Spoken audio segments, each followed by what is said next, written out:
ஐயப்பன் விரதம் ஒரு சாமானிய பூஜை கிடையாது. அது உடலை, மனதை, எண்ணங்களை ஒரே நேரத்தில் தூய்மையாக்கும் ஒரு தெய்வ யாத்திரை. சுவாமியே சரணம் ஐயப்பா என்று சொல்லும் ஒவ்வொரு நொடியும் நம்ம அகங்காரம் சுருங்க ஆரம்பிக்கும். விரதம் எப்போது ஆரம்பிக்கணும்?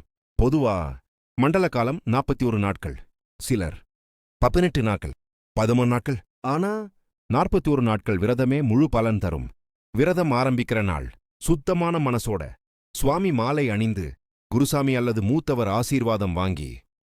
மாலை அணிவது அர்த்தம். ஐயப்பன் மாலை வெறும் மணிகள் இல்ல, அது அடக்கத்தின் சங்கிலி. மாலை போட்ட பிறகு கோபம், பொய்கி, தீய எண்ணம் எல்லாம் தானாகவே குறையும்.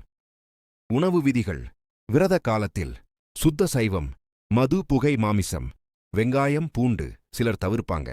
உணவு மட்டுமில்ல, எண்ணமும் சைவமாக இருக்கணும். தினசரி நடைமுறை: காலை சீக்கிரம் எழுந்து குளித்து ஐயப்பன் புகைப்படம் முன் சுவாமியே சரணம் ஐயப்பா 108 முறை. மாலை விளக்கு ஏற்றி சரணம் கோஷம், சிறிய பூஜை முக்கியம். ஒரு நாளும் மாலை கழற்றக்கூடாது. விரதத்தில் தவிர்க்க வேண்டியது: கோபம், அவமதிப்பு, பொய், திமிர், காமம். இவையெல்லாம் ஐயப்பன் விரதத்தின் உண்மையான சோதனை. சபரிமலை யாத்திரை 41 நாட்கள் முடிஞ்ச பிறகு இருமுடி கட்டி சபரிமலைக்கு செல்லும்போது அது பயணமில்ல, ஒரு பிறப்பு, மறுபிறப்பு. 18 படிகள், 18 வகை அகங்காரம், ஒவ்வொரு படியும் ஒரு குறை நீங்கும் படி.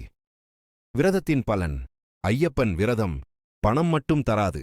அமைதி, பொறுமை, நல்ல வழி, தவறான பழக்கங்களிலிருந்து விடுதலை. கதை சொல்லும் பாடம்: ஐயப்பன் விரதம் உடலை வதைக்க அல்ல, மனதை உயர்த்த, நான் என்பதிலிருந்து நாம் என்ற பாதைக்கு கொண்டு போக. ஒரு முறை முழு மனசோட ஐயப்பன் விரதம் இருந்தா வாழ்க்கை முன்பு மாதிரி இருக்காது.